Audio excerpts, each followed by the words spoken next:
The city of Barcelona gets set for the 50th staging of the Spanish Grand Prix. Down the years, 8 circuits have hosted the event, including here at Montjuic, that eventually became the centre of the 1992 Barcelona Olympics. But since 1913, only one circuit has been able to welcome a Spanish world champion to the Spanish Grand Prix. And this afternoon, the Circuit de Catalunya is planning a huge welcome for the 2005 Formula One world champion, Fernando Alonso. In fact, a hero's welcome for the man who's given Formula One in Spain new energy and a whole new audience. He's brought the World Championship to Spain. Now can he become the first Spanish driver to win a Spanish Formula One Grand Prix? And even before today's qualifying session, there's a mood of real celebration here at the Circuit de Catalunya. It's the Alonso effect, and Mark Blundell, that's great news for Formula One in Spain. It's fantastic. You know, many years ago we used to come here and you'd be frightened that nobody would be in the grandstand whatsoever. If it was a motorcycle race, it'd be full up, but now the place is just heaving with Spaniards really behind Alonso. It's great news to see. At Imola and the Nürburgring, Michael Schumacher was quite keen to suggest there's no such thing as home advantage for a Formula One driver. Is that really the case? I don't think that is the case. I mean, you know, Michael says that because, yes, every time you get in the car, it's 100% commitment. But there's like that extra little 5% what turns up on your doorstep when you come for your home Grand Prix. Alonso will be feeling it this weekend. He's got so much support here. He's going to thrive on that, and he's want to impress in front of his home crowd. Yeah, it's a wonderfully supportive atmosphere for Fernando Alonso here, and Luis Goodman is out there enjoying it as well. Well, they're still doing a roaring trade on the Ferrari stand, but unlike last weekend at the Nürburgring, it's Renault and particularly Fernando Alonso that most of these people have come to see, and they have come in their thousands. All 330,000 tickets were sold out well in advance, and most of the racegoers are Spanish, and that's a big turnaround. When we first came here, only 20% of the fans were locals. This year, that figure has risen to over 60%, and if their man Fernando gets pole position this afternoon, well, you just wait for that roar. Well, he's in pole position in the driver's standings after 5 races. Alonso with precisely the same points total that he had at this time last season, but Michael Schumacher with 2 wins in the last 2, starting to put him under some real pressure. Alonso with a 13-point lead over Schumacher, 21-point lead over Raikkonen. Jenson Button down in 7th, starting to drop well off that championship pace. An excellent Schumacher-Alonso championship battle starting to grow then, but there are plenty of rumours around the paddock concerning drivers' future moves. Michael Schumacher has indicated that he'll make no announcement on his Ferrari future until the end of the season, increasing thoughts that it may yet be retirement for the 7-times world champion. Kimi Raikkonen is once again being strongly linked with Renault, even though it had been assumed that the McLaren driver's next move would be to Ferrari. And there are many rumours concerning the Formula One future of Lewis Hamilton, but Britain's double winner at the Nürburgring last week says he just wants to concentrate on winning the GP2 title. The engine of Jacques Villeneuve's BMW was damaged in transit from Germany. The required engine change has now cost Villeneuve 10 places in today's qualifying. And Honda have conceded that their early season tyre problems have been such a distraction that they've now lost significant development to their main rivals. So let's start with what's becoming our regular Honda health check. They're trying to put a brave face on things here, but when Jenson Button dropped out at the Nürburgring, well, the mood and the gloom rather deepened, and Ted Kravitz has the latest. As Fernando, Michael and the rest were battling each other around the Nürburgring, Jenson Button was making his exit from another unsatisfactory weekend. Not only because his engine blew up, but also because it became clear Honda have dropped behind McLaren in terms of development and pure speed. That wasn't the case at the start of the season, when Jenson passed Juan Pablo Montoya twice in the same race. But since then, those involved in F1 testing have witnessed something of a turnaround. One thing is for sure, I don't think they developed enough their car. Honda hasn't developed the car at the same pace as us, and we've been keeping the gap to Renault and Ferrari, and we need to close the gap to them, but we've been obviously opening the gap to Honda, which has been falling into the Williams. They've moved forward more than we have over the last few races. I think some of the reason for us is because we have had issues. You know, we've had to sort of take a step back and look at what we've done wrong and to improve that rather than just moving forward every weekend. Malaysia's the only good race we've had this year. You know, we've had issues in every other race, which is disappointing. It's not what we expected, but it happens. And every time we've had an issue, we have solved the problem for the next race. We just got to hope this weekend goes to plan, really. Put the rest behind us and have a good weekend. Honda are running an uprated engine here in Spain, even though concerns over its reliability mean they'll be rev limited wherever possible. Both cars have got new engines in this weekend. This is another small development on right through the season. Obviously, with the two-race engine rule, you can only introduce developments at certain points of the year. It's not a big change, but just part of the development all the way through the year. So while we shouldn't expect too much here, the next race should be a different matter. What kind of hopes do you have for Monaco, given that last year you were there as our commentator and it would be nice to drive again? Yeah, I think I'm looking forward to Monaco, I really am. But we obviously have some different parts for that circuit, as it's very different to anything we've been racing on lately or testing on. So it's difficult because, you know, the top teams are very competitive and they're making step forwards all the time. So it's difficult to catch up, but, you know, I think that Monaco will be a step forward for us, I think. Well, it all seems fairly optimistic when you talk to everyone within this Honda camp, but secretly, Mark, do you think they're having to concede the point that they're reaching that stage of the season where they're not going to play a part in the championship battle? Well, I think the situation could just be that, Steve. You know, you said about health check, and I think now they've diagnosed as symptoms, and they're trying to find out what they need in terms of medication. They have got some problems here. They've got serious problems. They know that. They're working on it, and I don't think it'll be too long before they do get it fixed. I think even this weekend you're going to see some improvement in pace, but they need to really progress hard and fast if they're going to make an impact into the season ahead of them. They've got a new engine. The problems don't lie there, though. They don't. They need to work more on their chassis development, their aerodynamic situation, their tyre management, as we've seen over the season so far up to this point, has been a problem for them. They're pretty much on top of all that. They've got a couple of frustrated drivers, and they want to get some results fast. They've done more testing miles around this circuit than anybody else. Is that any kind of an advantage this weekend? You know, they've done nearly 9,000 kilometres of testing around this circuit here. They should be a lot further up and a lot more results behind them at this point. And I know that they will know that that's an important element for them. And yes, that should make some reward here, but at this moment, you can't see it happening. Well, this is the 16th occasion that this circuit of Catalunya has staged the Spanish Grand Prix. It has become, down the years, one of the most popular Formula One testing venues. Not only Jenson Button, but Fernando Alonso, the McLaren drivers as well, David Coulthard, have really piled in the testing miles during the course of the close season. But familiarity certainly doesn't breed contempt. Martin Brundle reminds us of what the circuit requires. The drivers know this circuit like the back of their hands, and that's with their gloves on. They've tested here for so many hundreds, maybe even thousands of laps. Let's take a look at it. The Barcelona Grand Prix circuit is the most popular testing venue in Formula One, and we've seen many drivers go home early complaining of back pains and neck problems. Why is that? Well, they've reintroduced tyre changes into the Grand Prix, and the softer rubber is making the corner speeds ever higher. Turn 3 here at Barcelona is a classic example. Coming up through turns 1 and 2, and a myriad of new grandstands installed to cope with Alonso mania. In 3, before they could have had a comfort lift in the middle of the corner. Now it's absolutely full throttle, passing through 150 miles an hour in this never-ending and quite tight right-hander. And another thing, those runoff areas are looking very skinny at those kind of speeds.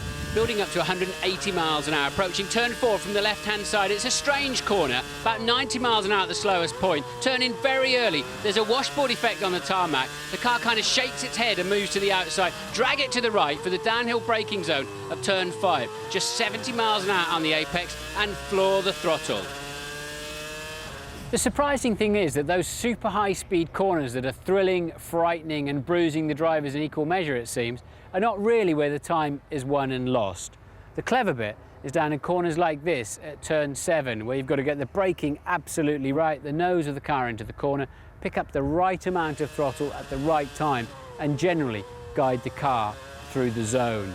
Of course, you spend a lot longer in a corner like this than you do those high-speed ones, so there's proportionately more time to be found. And that's where the drivers will be concentrating to improve their performance. Up the hill about 160 miles an hour to the blind Campsa corner, still doing 140 on the exit. That's a great corner to drive. Diagonal the straight for the shortest route, down to the slowest part of the racetrack, just 50 miles an hour. You have to hook the apex. Now you can guide the car in a straight line through here. Tremendous camera angle you're going to see through this Grand Prix weekend. The drivers always seem to have to fight the car. You have to really be patient before you nail it down the hill. This is absolutely brilliant to feel the grip through this final corner, and the long straight beckons you. Great racetrack, the drivers love it. What exactly, Mark, are the physical demands that this circuit makes on drivers? The physical demands really come from the last corner and also turn 3 as well. They're pulling over 4.5 G lateral load in the heat. You've got the V8 cars now. I think turn 3 in qualifying format will be flat, completely flat chat for them. It's an immense amount of load on the driver, and that just wears them out. And it's very tough on tyres, isn't it? It is tough on tyres, although it's been resurfaced of late, and it's a little bit easier than what we used to have years ago, but it's still a bit of a variable circuit. You can go lap to lap and have a changing grip.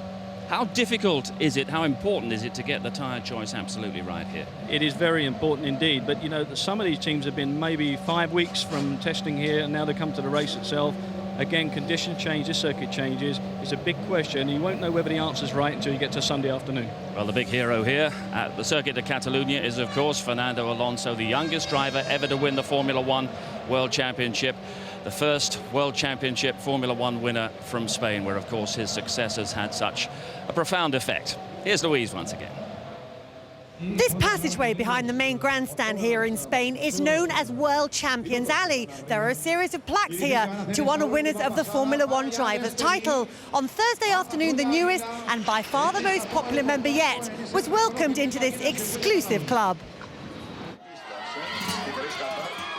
Fernando Alonso has transformed the appeal of motorsport here in Spain. This is now one of the most popular races on the calendar. I think the atmosphere and how the fans enjoy Formula One in these days in Spain is really special. They are jumping and laughing and everything, and you know, I think it's difficult to get this crowd in any of the Grand Prix. Well, we used to come to do test sessions in Spain. Well, we still do come and do most of our testing in Spain, but we used to come in and you'd get, you know, a few sleepy marshals and maybe a stray dog around the circuit. Now, when we did the pre-Grand Prix test here, the grandstands were full. This Sunday will be a huge crowd, and it's always fun leaving the circuit. So every year I manage to plenty of hard shoulders and try and get out of it. They've had to build a new grandstand here, and like everywhere else, it's a sea of blue and yellow. But it's not just Renault that's benefiting. I think it's had an impact on all of the teams, because I think what he does is he causes a buzz and an atmosphere here at Barcelona that there wouldn't otherwise be. That makes it a more exciting race to be at. You know, a lot of our sponsors are coming here, whereas perhaps they might have gone to other races, simply because it's the place to be in the middle of May. This is a country the football used to be the priority, and right now every weekend the first pages in the sports papers now is Fernando or Formula One. That's incredible. If people power made a difference out on track, then Fernando would beat the opposition hands down. He's never won his home Grand Prix, so victory here this weekend would be all the more special for Fernando and his adoring fans. I think not so important for the championship, because there's still a long way to go and it's not making a huge difference, 10 or 8 points. But for the emotion, for the fans and for my own happiness, it's really important to win. But in order to do that, chances are he's going to have to beat this man. I think we're going to be a lot more aggressive, or we have been a lot more aggressive in our tyre choice for this weekend. Perhaps a little bit too conservative in the last two. So I think we're going to take the fight back to them, and I'm looking forward to it. And in particular, Pat Simmons is looking forward to turning around the results of the last two Grand Prix. Here at McLaren, we're joined by Pedro de la Rosa. Pedro, how far behind the two pacemakers in this championship do you feel McLaren are at the moment? You're getting closer. Yes, I think that the result of P3 is not very representative of what we will see in qualifying. We are in a better shape, that's for sure. It's just difficult to say how the tyres will adapt at the increasing track temperature, but I guess we should be in the top 5. Ferrari, Renault, difficult to beat, but not impossible. Now, as a Spanish driver, how proud are you of the way the Spanish crowd, the Spanish fans have returned to Formula One and got behind the world champion? Well, it's great to be here, and yesterday already, on Friday, it was nearly full. It's great on one way, because you can feel the great support that Formula One has in Spain. On the other side, it's quite frustrating, to be honest, because all that support goes to another driver, which is not me. But anyhow, it's nice to see that Formula One, people are interested in Formula One. People in the street speak about Formula One, understand about the strategies, downforce levels, compounds, and that's something very unusual here. Yeah. Pedro, you're the reserve driver for McLaren and one of the main test drivers. Obviously, you're doing a lot of work at this moment in time. What do we look forward to now with McLaren in terms of progress? Are we going to see them make a big step? Oh, for sure. We have a very busy week with Gary Buffett together in Paul Ricard next week, where we have a new front wing, new front geometry. We have a new, let's say, cooling package. I think there's so many things coming. You know, it's just we have to tick the box, try them, make sure they are quicker, how much, and they're reliable enough to introduce them at Monaco. But there's lots of things happening at the moment. Well, rest assured, Pedro, you still have got your fans up there in the main stand here at the Circuit of Catalunya. But are the fans, Formula One fans, going to stay with the sport in Spain? Stay, they will stay for sure, because the people are love Formula One at the moment, and I think it's a marriage that will last a few more years. That's good to hear, and it's created a tremendous atmosphere for this Spanish Grand Prix. Pedro, thanks very much indeed. For David Coulthard this weekend, his 200th Grand Prix. He was quick in warm-up this morning, and he's with Ted. Well, David, is there an attempt this weekend to try and make it into that top 10 final shootout session? Yeah, absolutely. You know, that's been the goal, of course, in all the Grand Prix. Christian was there the first couple of races, but then once sort of pace settled down, we've struggled. But I think this weekend we're genuinely looking a lot stronger. We haven't done anything different in our preparation through this practice session. In fact, we've used one less set of tyres than we did in Nürburgring. So, you know, it looks like at the moment we have a chance of getting in there. You're fifth quickest in morning practice, so is the car actually genuinely quick, or do you think you'll get sort of passed by the others? I would expect that, of course, the cars that have, that you'd expect, the McLarens, Renaults, Ferraris are going to be in front of us, but maybe we have a chance to compete against Toyotas and people like that who typically have been in front of us the last few races. So, yeah, I'm more optimistic here than at Nürburgring that we can get through. Thanks. For all the background information and stats on F1, go to the ITV F1 website, where you can also make contact with Mark Blundell, who will answer all your Formula One questions in our question mark feature in the race day build-up. It's also where you find all the information on our Formula One competition, won last week by Neil Rhodes from Batley, who correctly answered that Bastille Day commemorated the French Revolution, and so Neil won himself a trip to the French Grand Prix. A great prize on offer this week as well. If you fancy a taste of the Formula One high life, then this is the competition for you. This week we're giving away a trip to Monaco, the most glamorous Grand Prix of them all, with flights and accommodation at the 5-star Vista Palace Hotel. You'll watch the race from a yacht in the harbour and get a 3-day VIP pass to the best club in town, where you can party with the drivers on Sunday night. To be in with a chance of winning this amazing prize, courtesy of Amber Lounge, you just need to answer this easy question. Which British driver is part owner of a hotel in Monaco? Is it A, Jenson Button, B, David Coulthard, or C, Anthony Davidson? The number to call is 0901 293 2020, or you can text F1 plus A, B or C to 63337. Calls and texts cost £1 plus the standard network rate, and lines close at midnight this coming Thursday. And 2 weeks after that, 10th and 11th of June, the British Grand Prix at Silverstone. Still plenty of tickets available, and for more information you can contact their ticket hotline, 08704 588 300, 08704 588 300. Details also on the Silverstone website, www.silverstone.co.uk. Now Ted has more news from around the Formula One scene. If you've ever tried adjusting your wing mirror on the motorway, you'll know how Juan Pablo Montoya felt here yesterday. The mirror was an old part that was due for replacement, and talking of which, employment offers have been slow coming into Montoya's management, meaning his only choice may be to stay alongside Alonso at McLaren next year. Just looking at my options and see where we are. On the subject of drivers, rumours this weekend that Jarno Trulli will be leaving Toyota at the end of the year, possibly into retirement, and Giancarlo Fisichella's starting to ask some serious questions about whether Renault will be renewing his contract. It all depends on whether Michael Schumacher retires at the end of the year, and that depends on whether he wins this year's World Championship. They're clearly going in the right direction. Off the back of 2 wins, Ferrari looks strong here in Spain. We worked the car pretty well, put it we fine-tuned it to the circumstance we find here compared to the test, and no, we had a good day. Any reason why this weekend should be any different from the last two races, Nürburgring and Imola? I don't see a particular reason that one or the other has a particular problem here. No. Well, that's how Michael Schumacher rates his chances. But what about Renault? Flavio, come join me here. What kind of shape do you think your team are in? I don't know yet.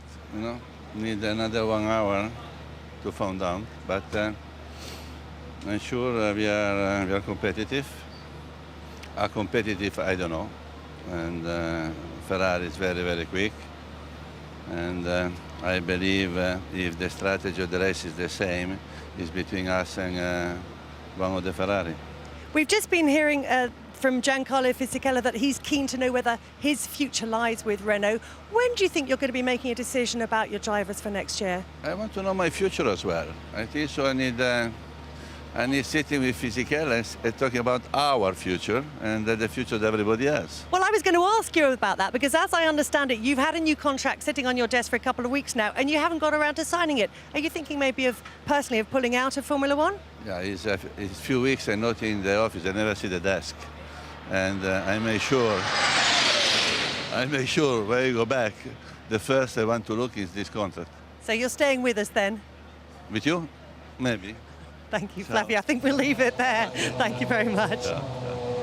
Mysterious as ever. Well, there's certainly something in the air at the circuit de Catalunya. The atmosphere is building 200 feet above these packed main stands, and expectation all around the circuit, and the action will be pretty lively on the track in just a few minutes' time as well. Mark Blundell, the important issues from the point of view of qualifying. It's a bit like Imola, this. For the race, it's a very hard circuit to overtake. Grip position, so important here. It is critical, to be honest with you, because it's a long-flowing circuit. Yes, it's difficult to overtake on, but the big team here with a big worry about qualifying, from my point of view, is Ferrari. I really feel that now that Massa's got his first podium, he's boosted his confidence, and Ferrari now know that he's got the pace to actually be there, out-qualify a lot of the guys who's ahead of them, try and make sure that Michael Schumacher can win this race, but Massa takes valuable points away from Alonso, so they can get that World Championship reduced very quickly. He's proving himself quite a talent, Felipe Massa, and they use him very well, very tactically, don't they? Yeah, they have indeed. I think strategically they're making a good use of Massa. He's a backup for Michael Schumacher. They've got the pace as well, we can see that, it's quite evident, and they're on a roll. If they can get the two cars working together and score those valuable points away in reducing Drivers' Championship and points plus for the Constructors' title. And I suppose Renault ideally would look for much the same from Giancarlo Fisichella. Indeed they do. That's what his role should be at this moment in time. He's not really had a chance to make that role beneficial to the team yet, but we've seen also so far this weekend he's got some good pace about him, so maybe this weekend will be a turning point. Track conditions today, it was cool for this morning's session. It's warmed up considerably in the last half hour or so. Yeah, well, that's going to be tough as well for some teams. For instance, McLaren yesterday ran only a handful of laps. They haven't got a lot of data under the belt from yesterday, and now we're going into these conditions here, which are slightly different from what they were, and I don't think they've got a great handle on where they're going next with it. So we'll wait and see on that point. I think they will do something a little bit more or a little bit less conservative than what they have been in past races. And Jensen, a nice steady session from him, ideally. And David Coulthard, if he could reach the final shootout, that would be terrific in his 200th Grand Prix. Fantastic for DC. If he can get in that top 10 and just really bring a home result on Sunday afternoon, it would be great for everybody concerned. OK, Mark, thanks very much indeed. Well, the tens of thousands around the circuit here will be urging Fernando Alonso onto pole position as much as they'll be urging him on to victory tomorrow afternoon. We're just a few minutes away from qualifying here for this Spanish Grand Prix. It'll be the first knockout qualifying session when you return.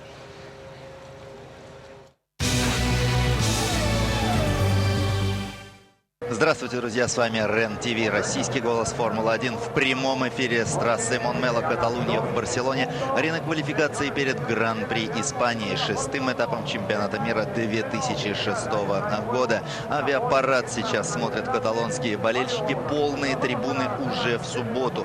Даже в четверг более 30 тысяч зрителей, более 60 тысяч вчера, чтобы смотреть на свободные заезды. И исключительно ради них Фернандо Алонсо пару раз даже показался из боксов в первой части свободных заездов, чего обычно Рено, экономя ресурс мотора, не делает. Но трибуны действительно ждут победы своего пилота. В прошлом году здесь выиграл Кими Райконен, хотя Фернандо Алонсо и стал чемпионом мира. Но тенденция испанской публики, которая всегда обожала мотоспорт. Здесь проходит аж 3 этапа и в Барселоне, и в Хересе, и в Валенсии.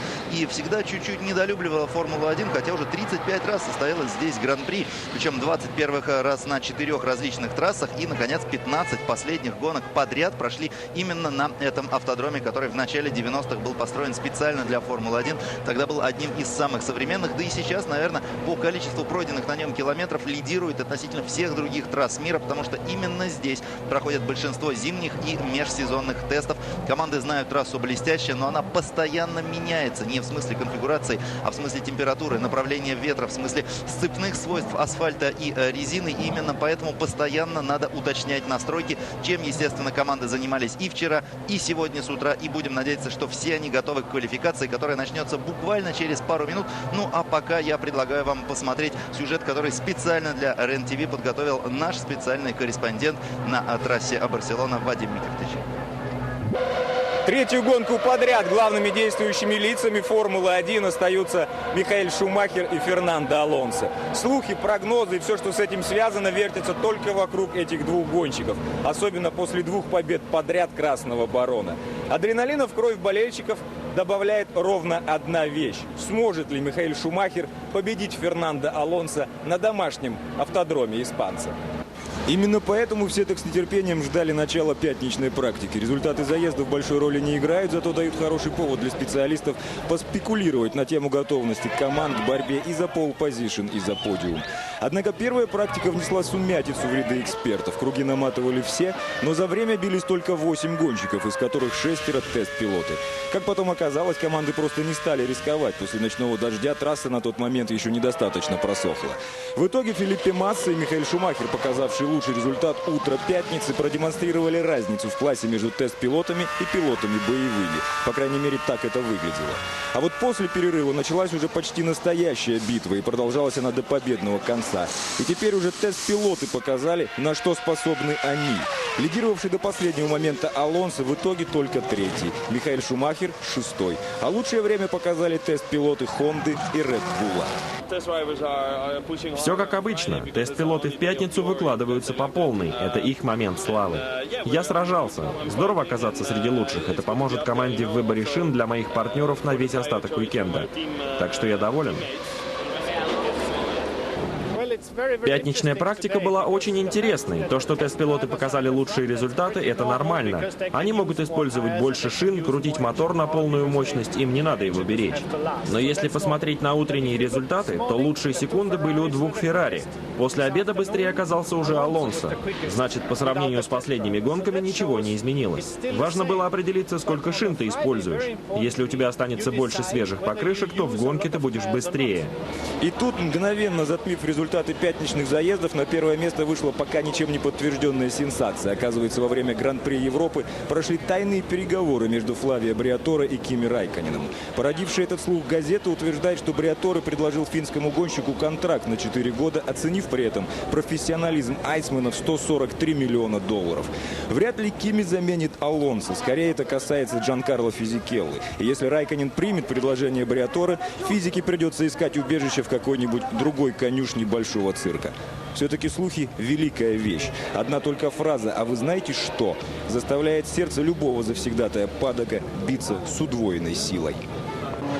С вами вновь РЕН-ТВ, российский голос Формулы-1 в прямом эфире с трассы Монтмело, Каталуния. Буквально через минуту здесь начнется квалификация перед завтрашним Гран-при Испании, 6-м этапом чемпионата мира 2006 года. Напомню, что после первых 5 гонок Фернандо Алонсо, любимец местных трибун, лидирует в чемпионате мира. У него 44 очка против 31 у Михаэля Шумахера и 23 у Кими Райконена. Следом за ними достаточно плотная группа. У Физикеллы 18 и по 15 у, соответственно, соответственно, партнеров Шумахера и Райконена по Феррари и Макларену, Филиппе Массы и Хона Пабло Монтойи. 13 очков у лидера Хонды Дженсена Баттона, у его партнера Рубенса Баррикелло пока чуть меньше, 6. Правда, на последних гонках Рубенс Баррикелло стал чувствовать чуть лучше свой болид и стал набирать очки. Cup final atmosphere at the Circuit de Catalunya, and Barcelona will celebrate even more if Fernando Alonso can beat Michael Schumacher to pole position for tomorrow's Spanish Grand Prix. There are many more possibilities as well as we join Martin Brundle and James Allen. Hello everybody, welcome to a carnival atmosphere here in Barcelona. Tremendous amount of support for Fernando Alonso, and it really is like a football crowd really. They cheer everything they like, they boo everyone they don't like, and they just generally are enjoying the passion of Formula One. It's a country with not a great Formula One history. 5 years ago you could have wandered into here and bought yourself the best grandstand seat available. No chance of doing that now, probably even for next year's Grand Prix. Such has been the turnaround brought about by Fernando Alonso. On the face of it then, there he is. The best chance he's had so far to win his home Grand Prix. Very strong start to the season, but over the last 2 races, signs that Michael Schumacher and Ferrari certainly have the upper hand, with victories to Schumacher in Imola and the Nürburgring. And I have a feeling that Alonso is chasing this one this weekend rather than in a position to dominate it, but we'll certainly find out a lot more over the course of the next hour. Michael Schumacher certainly massively motivated by Ferrari's renaissance. They've put in a lot of work on developing their car, which was already quite good at the start of the season, just not quite hitting the sweet spot. A few bits of bad luck, like engine failures in Malaysia, but now it's definitely come good, and he is right up there. There's his younger brother Ralph, first man to go out on a Saita lap. And Martin, could this be the day also that we see McLaren joining the party at the front? They've tended to carry quite a bit of fuel in the final qualifying session, looking more at race strategy than getting themselves up the grid. But do you have a feeling they might be a bit more racy this afternoon? They could well be. We'll have to wait and find out. I certainly would if I was them, get themselves up and to the sharp end and be part of controlling the race instead of trying to catch the race up as they have been so far this season. And their car looks to have fundamentally good pace. I think there's nowhere to hide this weekend for anybody. They've done so much testing around here. They must have the right tyres. They must have their optimum setup. And we're really going to see fuel corrected. We're really going to see the true performance of all of the field without any excuses whatsoever. And I think we're going to see some big scalps go in the second qualifying session too, possibly even in the first, but they're very close. It strikes me that if anybody has advantage tyre-wise, the Michelins do seem a fraction faster on an ultimate lap than the Bridgestones, but it's almost too close to call.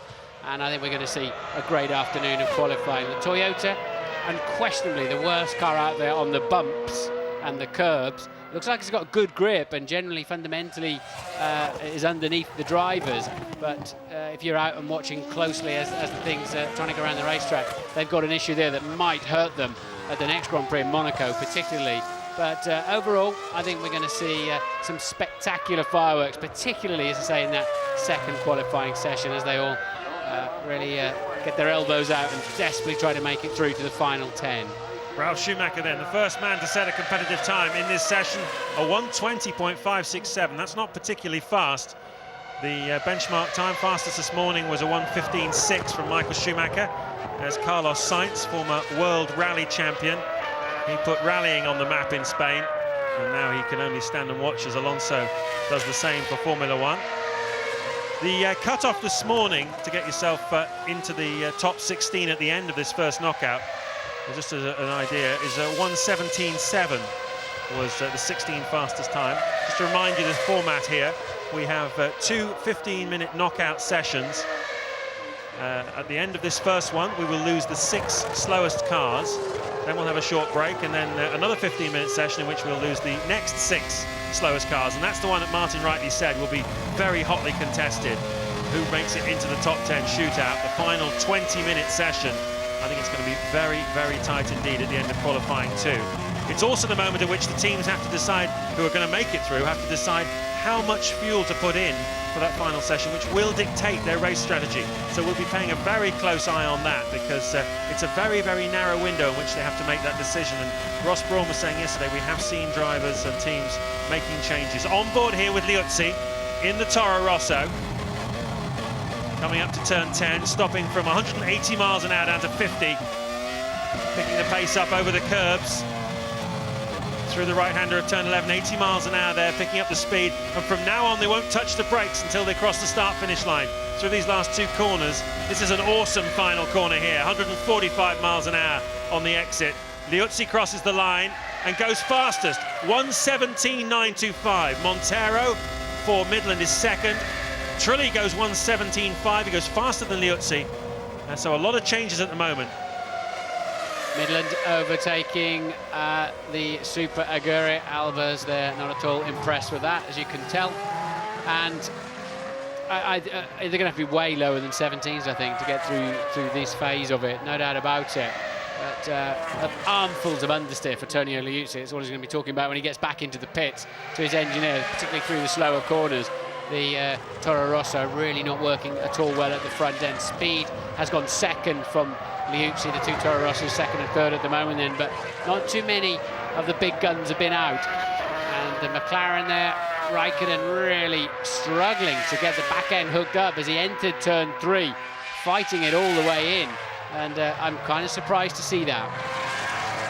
Well, he's done very little running this weekend, Kimi Raikkonen. He did virtually nothing yesterday, and teammate Montoya did just 8 minutes of free practice. I know Mercedes are concerned about the engine in Raikkonen's car. It was pushed very hard in the Nürburgring race. They were chasing a podium there. Raikkonen making a little bit poor exit there up onto the curbs, and this car doesn't really look as though it's under him, does it? Well, he's quickest man in the first sector, though. Liuzzi's gone quickest in the middle sector, but hardly improved his time. And Raikkonen, the first man, it seems, who's going to be able to set a benchmark time, really the sort of true target they're going to be after. And, well, I'd really love to see this McLaren up in the fray this weekend, see 4 or 5 teams challenging for the victory here tomorrow afternoon. 17.4 is the new fastest time by Scott Speed. Raikkonen goes over the line, and he is indeed well into the 1:60s. Pole last year, 1:14.8. So I think pole this year is probably going to be in the 15s with significantly less horsepower than they have now. Yep, 1:14.8. We were still in the era when we had low fuel qualifying followed by high fuel qualifying last year. So 14.8 was the benchmark with low fuel, 16.6 carrying race fuel. Oh no, there's David Coulthard. His quest to get himself into the top 10 on this, his 200th Grand Prix start, has ended backwards in the barriers, Martin. It's up at turn 3. In fact, on the track guide this morning, that were earlier on, that was exactly where we were saying the runoff area is very, very skinny. He's dropped it before he's ever really got to 3. Looks like it was out of shape on the way out of 2. And Coulthard out of qualifying then. On board with Button up at camps up to 9 or 10, depending on whose map you want to believe. And they're in a massive break, and they're about 80 metres before the corner earliest, before they hit the brake pedal, and they've red flagged the session in order to, I would imagine, retrieve Coulthard's car. That's a disaster for anybody on a hot lap with brand new tyres, which Jenson Button could well be. Yeah, certainly is. He's got 7.5 minutes to the end of the session. We saw this in the first qualifying session of the year in Bahrain. Of course, it's a bit more critical there. We only had 3.5 minutes to go at the end of the session. Everyone will get their laps in. That's not the problem. But as Martin said, if you've gone out and you've already given some pain to a new set of tyres, that's a new set lost. Ted Kravitz, what can you tell us? Yeah, and Jenson Button comes in, and he was on a new set of tyres, as was David Coulthard. But I was watching David from Red Bull. He'd gone out and he'd done a sort of installation lap just to get a feel for where everything was. And he'd come in and spoken to his engineers. They hadn't changed anything on the car. So bizarre that. He seemed to be very happy with the car setup and how it was handling. But they said, OK, right, now out you go. Go and do it now. And, well, he's gone off. It's strange because the only complaint he had from morning practice was understeer at the last corner. Yeah, that's gone off well early in the lap too, and they were 4th and 5th this morning, the two Red Bulls, looking pretty handy. So we'll keep an eye out for Klein, who's actually up in P2 at the moment. And well, 7 minutes and 29 seconds to go. Remember, they have to complete their hot lap before the end of the 15 minutes. So that leaves them 6.5 minutes to get out, do an out lap, and hit the sweet spot with the hot lap before the flag drops. Plenty of time there, but about 3 minutes 15 before the end of the session. and that's Coulthard. He got out of shape. He was offline really at the top, but he was already having his accident before he got to turn 3. I mean, we're talking about that being a 150 mile an hour flat-out right-hander, and it's just incredible. It's such a tight corner. You just spear off straight into the wall, but when they're hooked up, when the downforce is working and all 4 wheels are pointing in the right direction, you've got good grip, but obviously as soon as you get offline up there, then you've got no chance of collecting the car. Been a tough season for Red Bull, hasn't it? They've only managed to get 3 cars to the finish in the 5 Grand Prix so far out of 10 possible finishes. It's nothing like the start to the year that they had last year. Coulthard's qualifying performance is not really the best of his career. He's not made it into the top 10, 11th the best so far, and that's very unfortunate for him here. Christian Klien is second fastest though, behind Raikkonen. Raikkonen won 16.6, Christian Klien won 17.2, and quite a lot of pressure on Christian Klien.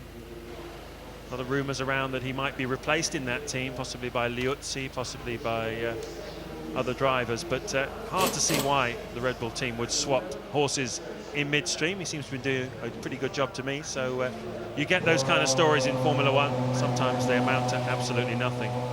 Session will restart at 14:11 local time. That's in 26 seconds from now. You can hear engines firing up. David Coulthard's broken Red Bull being pulled away then. Yeah, you can see it underneath of the plank, as it's known, was all scuffed up where it goes across the curve, and momentarily it just lifts all 4 wheels off the deck as it toboggans. Really underneath of the car is very much in contact with the ground instead of the tyre surfaces. My understanding is that I think they can only use 2 cars in qualifying.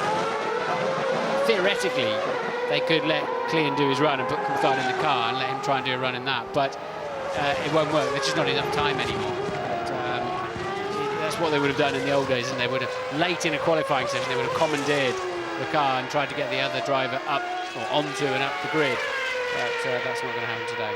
So just before the red flag, we saw Jenson Button, who was on a quick lap. He's obviously had to go back to the pits, so that's a set of new tyres that are possibly wasted for him. He's back out on the track now, but we hadn't seen Alonso, Fisichella, Montoya.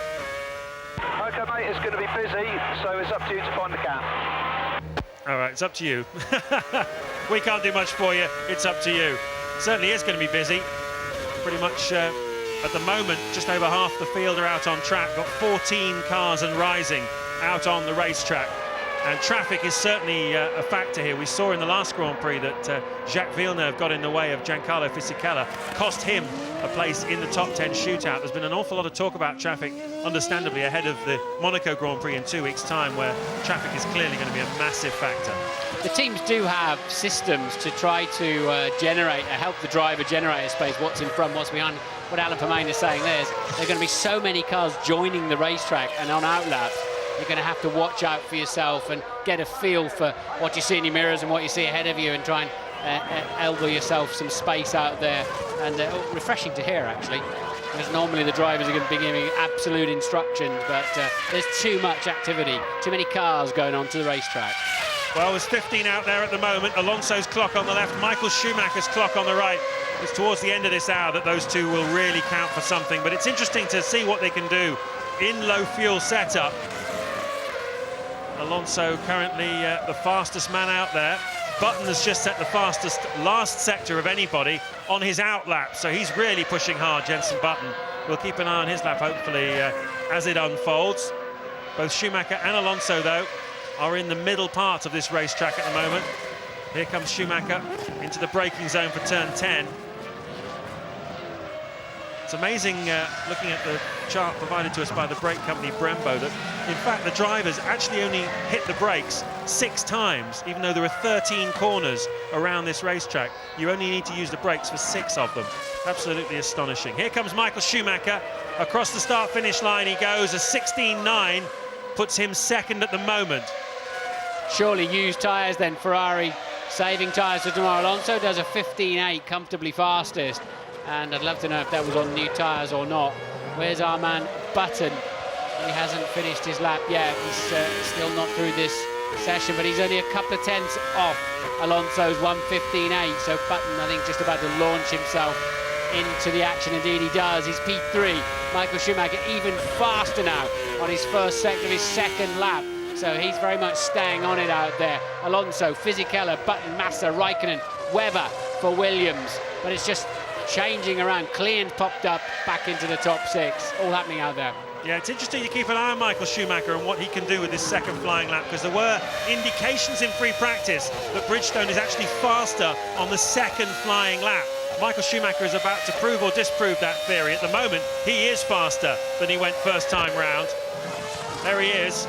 So that could be quite a factor in the third qualifying session. If he gets a bit of time, a bit of extra time, he might squeeze out a slightly quicker lap second time round. And that's not something that the Michelins are in a position to do. Here he comes. Goes third, a 1:16.0 for Michael Schumacher. So what was he, 2 or 3 tenths faster? That's interesting. So I'm seeing understeer from all the Bridgestone runners at the moment, and on a longer runs this morning, I wondered if they're graining these front tyres could be critical for tomorrow afternoon's race. But we're talking fractions now between the cars and particularly the tyres. Alonso remains fastest. Truly then, look how much, that's virtually full lock on a Formula 1 car, where he just had his hands. Yep, graining where the bits of rubber start to rise up the top of the surface and it just takes the grip away. It's a problem always around Barcelona, and usually the team that handles it the best is the team that performs the best here. And understeer, of course, that condition where the car just pushing straight on through the corners, and you can see it very clearly on those onboard shots. It's less than a turn of the steering wheel from one lock completely to the opposite side to the other lock, and a horrendous turning circle about the opposite to a London taxi in terms of how difficult they are, even just to drive out into the pit lane from the garages. Not a lot of lock, and certainly you can't go, you can't turn the wheel completely round.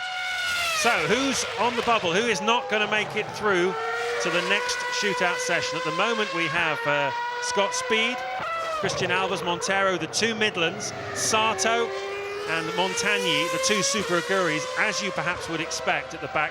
David Coulthard as well, having had that accident. So at the moment, it looks like Speed is the one who has the work to do. You would expect the Midlands, the Super Aguris, not to make it. Coulthard's done someone a favour. He normally wouldn't be in this problem. And who is the one who's going to fall foul? At the moment, it's Speed, and he's got 1 minute and 42 seconds to go before the end of the session. Remember, the clocks stop at the end of the session, and you can't complete the lap that you're on. Well, Rosberg's on the bubble, as you say, and he's not on the track, so he won't be completing a hot lap. There's not enough time left. You've just got, oh, he's gone very wide, Sato, in the final corner. And, sorry, Montagny, and, well, that would have opened his eyes a little bit. That's supremely fast across the grass there. Bit of news for you about the Super Aguri team. I sat down with Mark Preston yesterday, who's the top man on the engineering side there. They're hoping to have their new car ready for the French Grand Prix in July. And they're hoping it's going to be 2 to 3 seconds a lap faster than the current model, which should put them ahead of Midland and in the hunt with Toro Rosso on a more regular basis, which from a start-up who didn't even have any employees last October is a pretty good effort. They're certainly enjoying their motor racing Super Aguri, even though they're at the back of the field at the moment. They're taking the long view. They've got good support from Honda, although perhaps not quite as much as they'd hoped for, but things are pretty sunny down at Super Aguri. It's over, though. Nobody on a hot lap and no time to start one. 33 seconds left before they switch the clocks off. So, Speed, surprisingly, for Toro Rosso. And then Montagny, Albers, Sato. Coulthard is right at the back with that non-run. Yeah, Speed started the season quite strongly, the first couple of Grand Prix, and Malaysia he out-qualified Liuzzi, but more recently Liuzzi's definitely had the edge over him. So the American not quite finding the speed of his teammate. He's 0.2 of a second slower than Liuzzi, and it means he's in the drop zone. 6 have gone, and in a moment we'll have the second knockout session. Юци и Ника Росберг. Вот эти пилоты продолжат борьбу через несколько минут за места на стартовой решетке. Что же касается обладателей 3 последних рядов стартового поля, то они уже известны. На самом последнем ряду, на 11-м, завтра Франк Монтани и Дэвид Кулхарт. На 10-м перед ними Кристиан Альберс и Такума Сато. И на 9-м ряду Скотт Спид и Тьяго Монтейро. Соответственно, Супер Агури и Мидленд, обе машины здесь уже выбывают из квалификации. Что же касается Red Bull и Торо Россо, то по одному болиду уже отсеялись. Это Дэвид Кулхарт и Скотт Спид. Все остальные гонщики продолжат борьбу буквально через пару минут.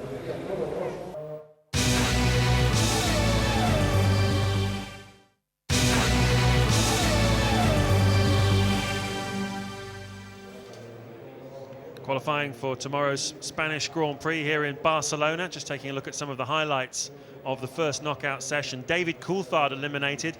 He lost it at the top of the hill, turn 3. That's Carlos Sainz again, the rally star. And we saw Frank Montagny running a little bit wide as well. The times were fairly fast. Alonso, a 1:15.8 was the quickest time from that session. Fisichella, 1:16.0. Michael Schumacher, 1:16.0. But the McLarens didn't show their hand in that session. We're still wondering exactly what they've got underneath them. And it was very close between the Super Aguris and the Midlands. Sato was 9/10ths slower than the slowest Midland, which might sound like a lot, and it is a lot, but they are getting closer and closer all the time, so good on them. Ted Kravitz, what can you tell us? Yeah, also very close, James, was Nico Rosberg. Only just made it, scraped in 16th place into the next session, and that's because he had a late scare, a gearbox failure on his race car. They only discovered it after morning practice, and what they had to do is take the T-car gearbox off of Alex Wurtz's car, put it on Nico's car, and Nico was just going around on that one, trying not to stress it, just to see if everything was okay. I'm glad to report it is all okay, and he'll be going for a quicker time in the next session. Thanks for that update, Ted. Yeah, it's interesting. I think in future regulations, they're going to make the gearboxes have to do more than one event as well, so that would have been a penalty. But at the moment, it's just if you change your engines. You know, I was mulling over, if we were really down to the nitty-gritty of a championship, and let's say Schumacher went out and had a car failure early in this first qualifying session, would they put him in Massa's car? The teams can run 2 cars in any session, that's the regulation. Because if you do jump in your teammate's car, that's deemed as an engine change. And so, but I think if you were up for the championship, you'd still take that risk and hope to be 11th or 12th on the grid rather than starting 22nd. But it'll be interesting to see if anybody has to play that card at some time, particularly later on in the year when it's all getting touch and go. Because if you do take an engine change, you have to move 10 places back on the grid. That's the penalty. And if you take the engine change after qualifying, then you move to the back of the grid regardless. And certainly Jacques Villeneuve going into this Grand Prix this weekend, bad luck for him. So mixed stories about exactly how it happened, but his engine was damaged and he had to change it before the weekend even began. So before he's even turned a wheel in qualifying, he knows he's going 10 places back on the grid from where he qualified. And well, this season so far, Villeneuve has been qualifying steadily around the fringes of the top 10. He's made it into the top 10 on 2 occasions and driving very well, so it's a bit of a kick in the teeth really for Jacques Villeneuve, but there we are. And there he is, out on track. Now this is going to be a very interesting session, I think. Who's going to make it into the top 10? Who's going to get knocked out? Fisichella has been knocked out of the last 2 qualifying sessions, much to everyone's surprise, in the benchmark Renault. He would argue that the one in the Nürburgring last weekend was entirely down to this man, Jacques Villeneuve, getting in his way. Villeneuve was penalised by the stewards for that and had to move back on the grid, lost his best qualifying time. So the stewards wanting to show that if you do get in someone else's way in this new look qualifying system, you will be penalised, particularly if they have any suspicion you did it deliberately. See the good crowd here. The banks are full, the grandstands are full. They've added 10,000 extra grandstand seats. They're expecting 130,000 sellout tomorrow. And what an amazing atmosphere that creates. So good to see it full. First time we came here back in '91, there was hardly anybody around on Grand Prix weekend, and this is just a wonderful, wonderful atmosphere. So Villeneuve winding up to see what he can do. Out goes the reigning world champion, 24-year-old Fernando Alonso, to the delight of the crowd beneath us in the main stand. Let's ride on board with Villeneuve. An enormous stop coming up from 196 miles an hour. Bang, he hits the brakes. 90 kilos of pressure on the brake pedal, and down to 85 miles an hour for turn 1. A huge stop. Just imagine 90 kilos of pressure with your left foot. There's 4 then, and Villeneuve, as you say, really having a very much a purple period of his driving. I think it's a long time since we've seen Jack driving this well. I'm going to give him too much on today's grid with that 10th-place drop, but he's still going to be out there trying to get into the top 10, qualifying at least to make his point. And he's getting quite economical with the steering wheel too, which seems to be the way to make these cars pay you back. And with so much less, 25% less torque, less twisting power from the engine than the V10s of last year, you need to keep momentum. You don't want to be moving the steering wheel and working the car too much. You need to just keep the car going. You don't have the torque to recover the speed as you may have done last year. So I think it requires a different driving style. The final 2 corners coming up then. See, that is easily full throttle now. Just a little confidence lift on the way in, and that is dangerously close to being too wide, but he got away with it, and it's a low 1:16 for Villeneuve. Good lap from Jacques Villeneuve, 1:16.3. It's lovely to ride on board with him. It's amazing how much vibration they get off the rumble strips when they run wide. You can hear the vibration, the front wheels battering around. It was quite a lot of crenellation there, isn't there, on that red and white rumble strip. It rattles your eyeballs. You can't really, you lose focus momentarily when the curbs are really bad. 16.3 though, I don't think we'll get him into the top 10. We saw a lot of 16.0s in the previous session, and I think to get in the top 10 you'll have to be very, very low 16s and probably even into the 15s. It's Villeneuve from Webber and Liuzzi at the moment. Alonso is on track and nailing the first sector. Well, the cut-off from the first session was 16.3, top 10, but Villeneuve himself did a 16.0, so he can go faster than he did on that lap. Rosberg has just done a 1:16.0. We've heard from Ted Kravitz that he's struggling with a new gearbox having to be put onto that car. His own gearbox having had some problems. They're using the seamless shift gearbox on the Williams. It's given them a lot of headaches over the winter trying to make it work, but the advantages are significant. It means that the gearbox will change up gears without any cut of power to the engine. How they do it, I have absolutely no idea. It's really high-end engineering. Only 2 or 3 teams in Formula 1 have got that system at the moment. Even Renault haven't got one, but Williams making it work for them at the moment. A 15.1 for Fernando Alonso is 7/10ths quicker than he managed in the first knockout session. Job done. Trulli's mid-15s as well for second. Clean third on a 15.9. Can Liuzzi do something about his poor first run? No, he can't. So Liuzzi struggling for pace at this time. And Ralf Schumacher pops into the 15s as well, a 1:15.8 for P3. It's actually a misnomer, the seamless shift. They're not allowed twin clutches. Therefore, there has to be a demonstrable minimal cut in power as they use. They've got a very clever system. Apparently they're made like Swiss watches inside these latest gearboxes. As they change over cogs, they have to demonstrate to the FIA that there is a cut in power, but it's so small you can barely notice it. Now, this lap will give us an indication of whether McLaren are going to be competitive this afternoon and tomorrow. This is where Kimi Räikkönen in the Nürburgring last weekend put in a very competitive time in this second qualifying session, just showing this car has got good single lap pace. But they chose not to build on that.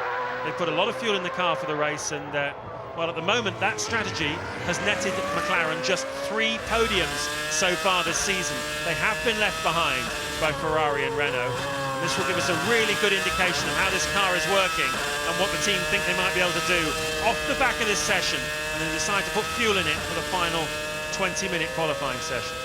You can see with Räikkönen, a lot of these systems now that open the throttle barrel as they go into a corner to prevent the rear tyres from locking. You can see often just pushing the car forward a little bit. I think it'd be very difficult to drive if that's not absolutely spot on. You'll always feel like the throttle is slightly stuck open, especially if you make a very late downshift, as Räikkönen did earlier on in this lap.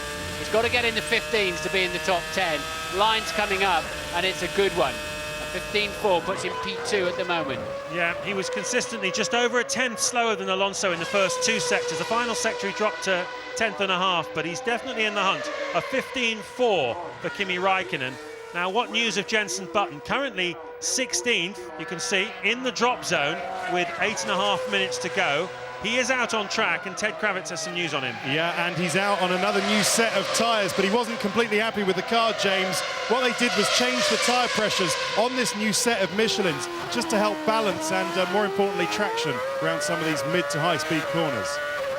Tell you what, the teams are going to be going ape. The Ferraris are so much faster in the speed traps, and there's a lot of dissatisfaction in the paddock with flexible wings and stories about that.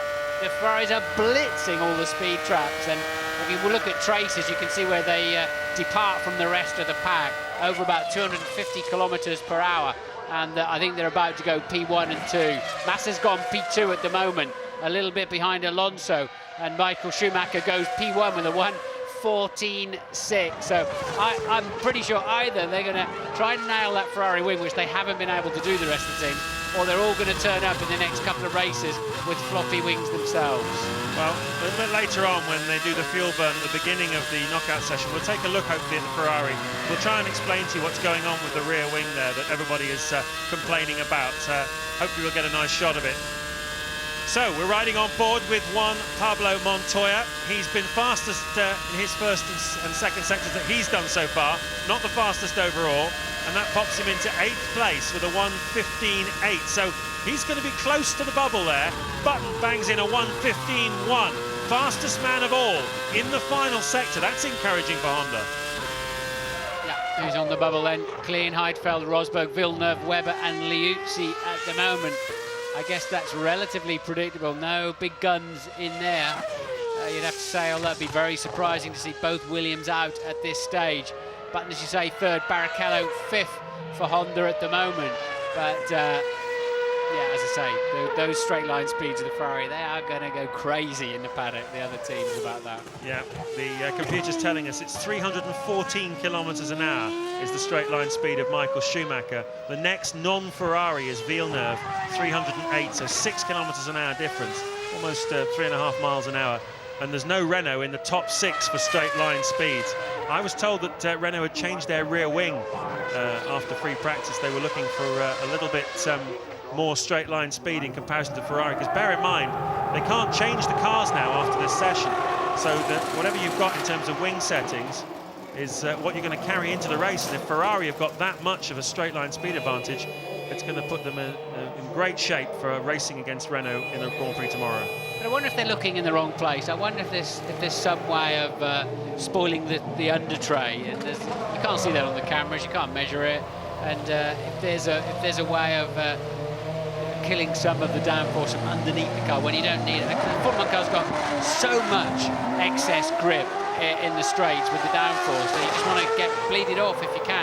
Montoya, who's P9 at the moment, is having to go again on another set of tyres. That's the last thing he wanted to do, but he certainly needs to do it. So Montoya out on a new set of tyres because he's under pressure. Same with Ralf Schumacher. They're having to protect their position. 5 minutes to go. Yep, so the driver's currently in the drop zone. Christian Klein for Red Bull Racing. Nick Heidfeld for BMW Sauber. Nico Rosberg for Williams. Jacques Villeneuve for BMW Sauber. Mark Webber for Williams. He has made it into the top 10 in all the Grand Prix so far this season. 5 out of 5 for Webber, but he's struggling here in Barcelona at the moment. We'll keep an eye on him.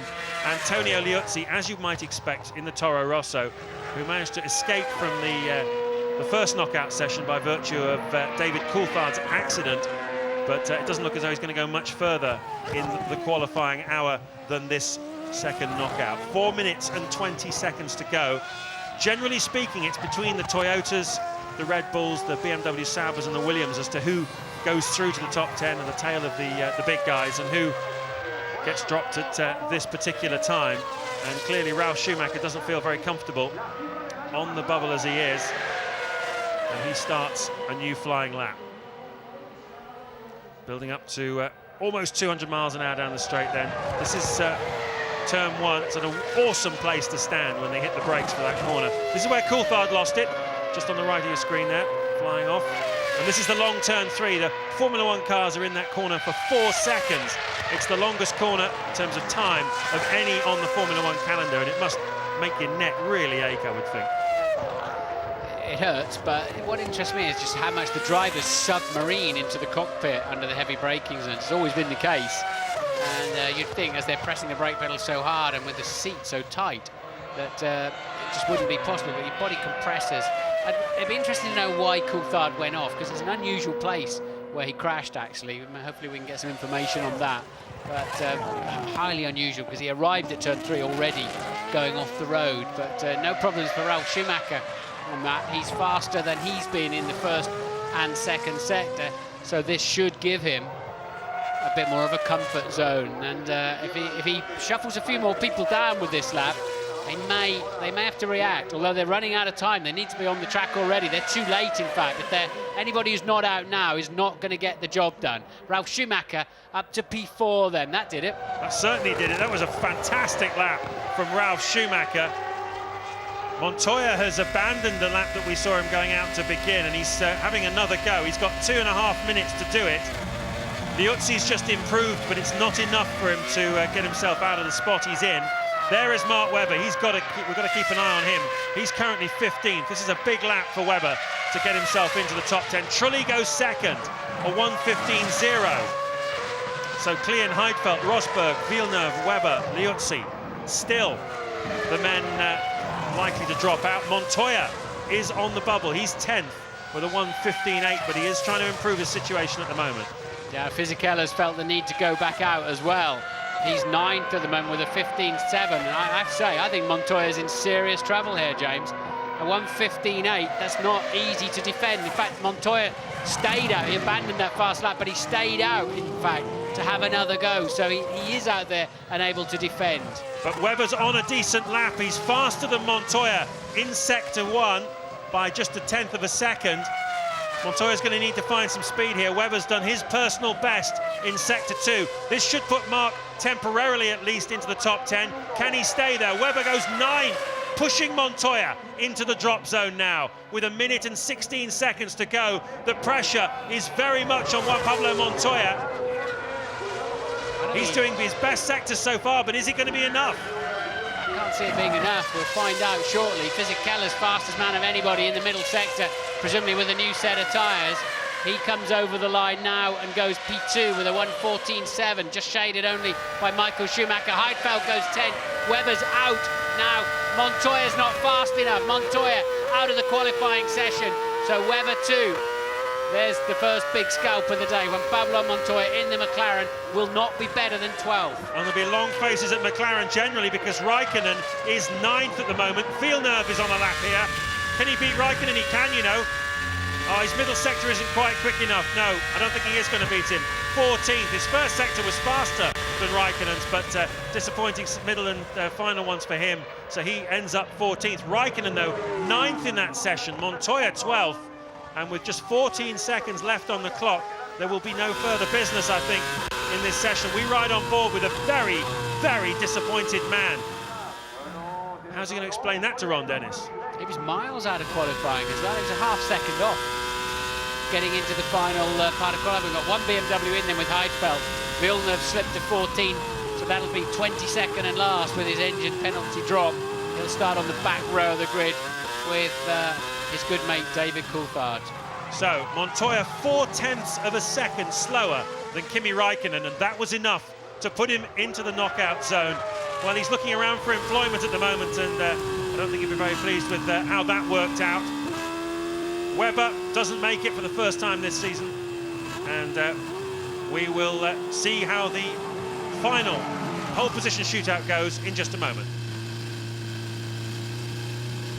Одна потеря в BMW – это Жак Вильнёв, который выбывает из борьбы. Одна потеря также в Макларен Мерседесе – это Хуан Пабло Монтоя. И оба болида остаются за чертой в Уильямс Косворсе, за чертой Суперпола. Это Вебер и Росберг. Что же касается первой десятки, те пилоты, которые продолжат борьбу. Лучшее время здесь у Михаэля Шумахера. Второй результат под конец показал Джанкарло Фисикелло. Затем Ярно Трулли, Фернандо Алонсо и Дженсен Баттон. Дальше Ральф Шумахер и Филиппе Масса, Рубенс Баррикелло и Кими Райконен. Ну и, наконец, буквально на подножку уходящего поезда вскочил Ник Хайтфельд на последних секундах. Все эти гонщики через пару минут продолжат борьбу за пол-позишн уже на этот раз.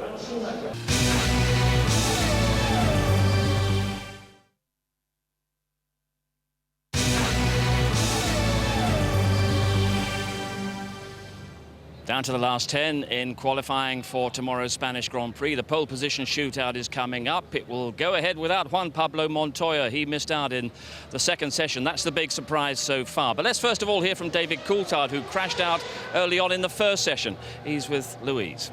David, did it just get away from you, or was there something else on the car that contributed to that accident? There was a failure for sure. You know, turn 3 is easy flat. That was an out lap, and I wasn't flat. So the speed at which it went away, then tyres looked like they took air in them. So to me, it's more likely to be a suspension problem. You were looking so strong here this morning. Such a big disappointment, isn't it? Yeah, you know, I'm really pissed off. You know, I think we were in good shape. And, you know, we just don't seem to be getting a run right now. So we just need to take it on the chin and see what we can do in the race. Thanks, David. Bad luck.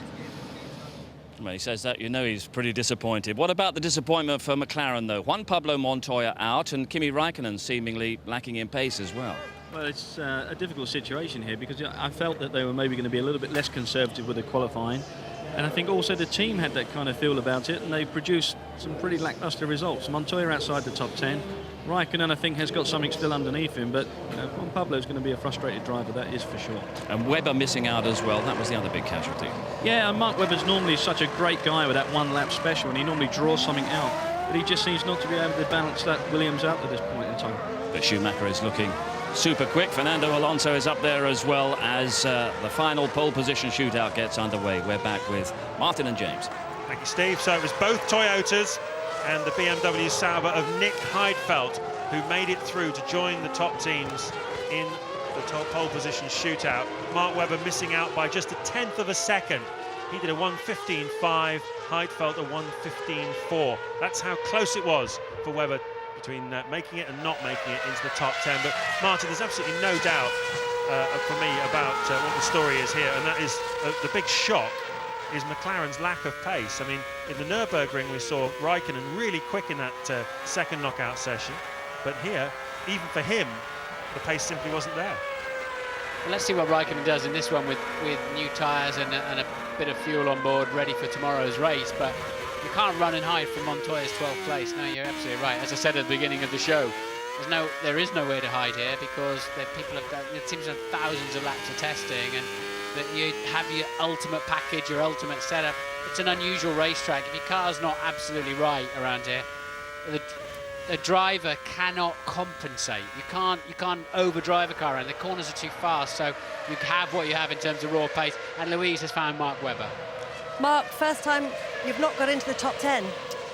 Yeah, I think at the time I haven't really even... They scrubbed the time so quickly I never even get to have a look at obviously what times happen at the top, but I think as far as I understand the times are close, but we're not fast enough. In one lap condition we're not quick enough to... I was happy with how qualifying went actually, but there's nothing else besides the position. I'm happy with how it went, but I mean we can't go any quicker. Were you surprised, or did you always feel that you were going to be struggling here? We got a bit of an idea obviously in testing that it's going to be maybe a little bit difficult, but then you only know on the day, really. So we found out today that we're just a sniff away from even getting into the top 10. And then, of course, now this session is very quick, and we'd probably even struggle in that one. Thanks, Mark. Cheers.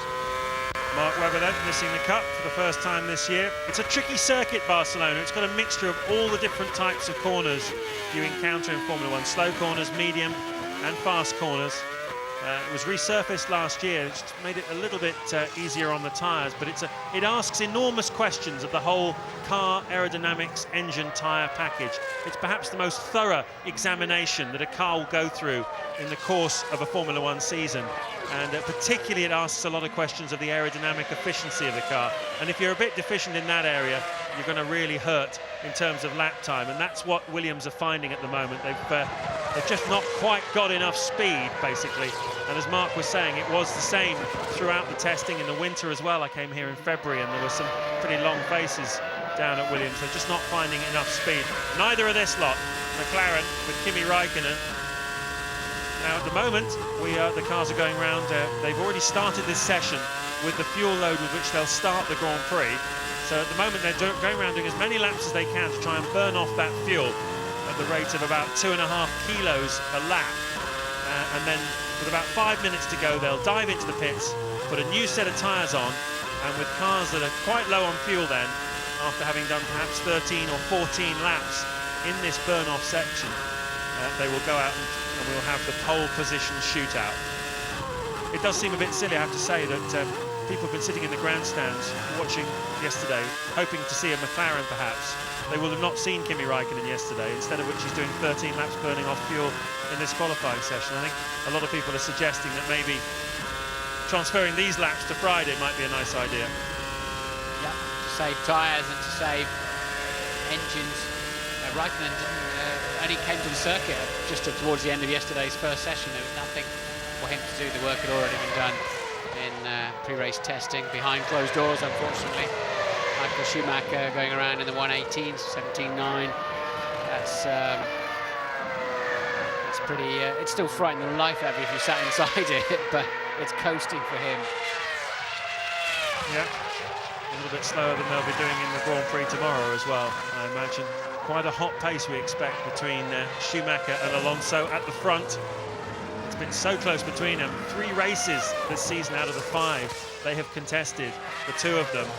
And in none of those 3 races have they finished more than about 4 or 5 seconds apart at the end of almost 200 miles of flat-out racing. That's how close it is this year between these 2, and it's a wonderful scrap. Everybody seems to be enjoying it. It's setting the tone for Formula One. It would just be nice if the McLarens and the Hondas could get involved as well. Jenson Button, particularly. It'd be nice to see him having a chance of battling Schumacher and Alonso. I love this new camera angle down there. We were watching down there this morning, and that camera accelerates in the early part of the phase of the car coming out of the corner, accelerates nearly as fast as the Formula One car, then gets left behind, and the man obviously on a joystick trying to keep up with Michael Schumacher. It was fascinating to see the different driving styles down there and how drivers approach the braking area in the corners. Luckily, I'm going to be driving a Red Bull in the next couple of weeks, and we'll do some features on driving styles and generally some of the challenges of the 2006 regulations, so look out for those a little bit later on in the year. But if you overlaid these 22 drivers that we've seen this afternoon in total in 3 sessions, if you overlaid their throttle and steering and braking traces from the computers that are on the car, no 22, no 2 would look the same out of the 22, such as the different techniques in the way that the drivers coach the car into the braking zones and corners. Certainly you can see the drivers that are on it, that are comfortable with their car, that believe in the car. When you turn into a corner at 170 miles an hour, you've got to believe that the car's going to stick and be ready for a few little surprises, but fundamentally you need confidence. That graphic you're looking at there, it's nice to see it. Apex speed at turn 7.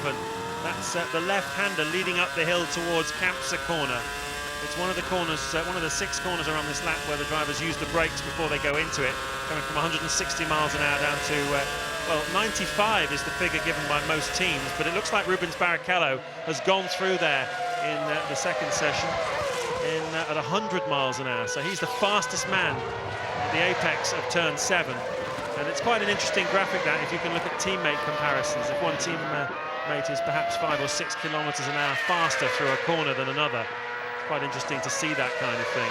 Certainly when we were standing this morning out over a wonderful position looking over the top of the final corner, it seemed that Jenson Button was able to come out of the final turn pretty much flat on it, whereas Rubens was having quite a big confidence lift on the way in. So let's see how he's getting on in the qualifying session. The good news for Barrichello is he's made the top 10. His bad days seem to be behind him, certainly as far as qualifying is concerned. He did a good job at the Nürburgring, and he's in the top 10 here. Let's get some news on Montoya. Yes, apparently, James, that he's gone straight back into the motorhome. Very displeased with the service he got with the team as he walked from the garage to the motorhome. They believe they didn't send him out with enough time.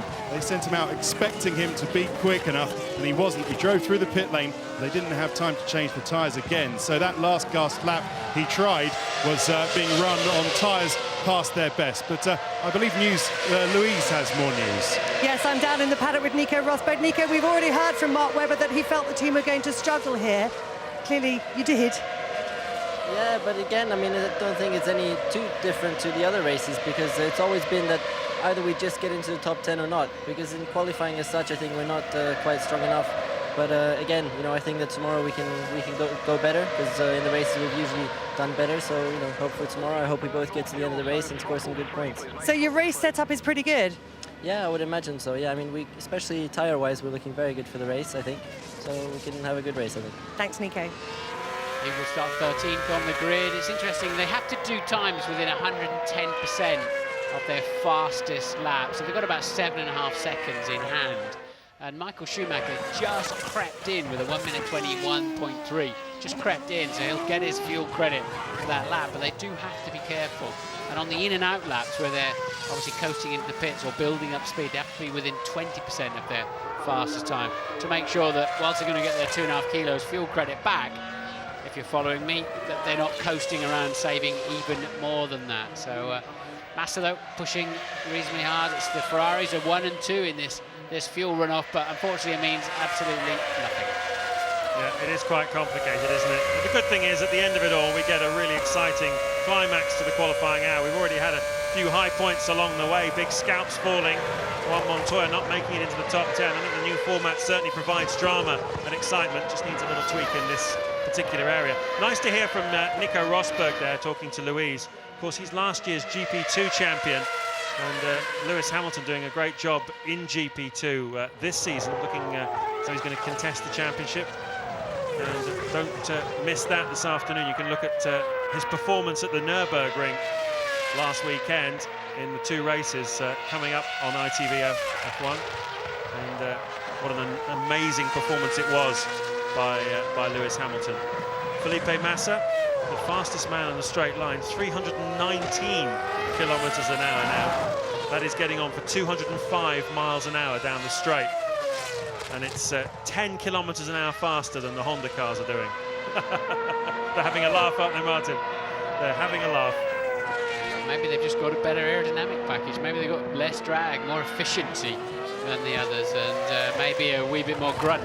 But the same engines theoretically in the Red Bulls, and they're quite a bit slower. So anyway, whatever, either a great aero package or an inventive aero package, Ferrari's other car to beat out there today. Yep, the key this year with the cut down from V10 engines to V8 engines, the loss of 200 brake horsepower, is clearly to make the cars as slippery as you possibly can going in a straight line, because straight line speed is very important. But obviously you need to keep the downforce on the car to make it go quickly around the corners, because downforce is king in Formula One. So how do you make a car that sticks to the road and creates downforce, but at the same time is slippery in a straight line? That's the challenge for the engineers in 2006. And Ferrari have done it better than anybody else. The FIA have checked the car at every Grand Prix. They say it's legal. Other teams have been murmuring about the rear wings perhaps closing up and moving around, but no one's proved anything. And the FIA say no, absolutely not. The car is 100% legal. So it's definitely the big talking point of the first quarter of this season. The really clever bit, though, is that there are so many boxes around the car, theoretical boxes, where they're not allowed to put any bodywork at all. So they're really painted, the designs are painted into a corner as to what space they've got available for these aerodynamic pieces.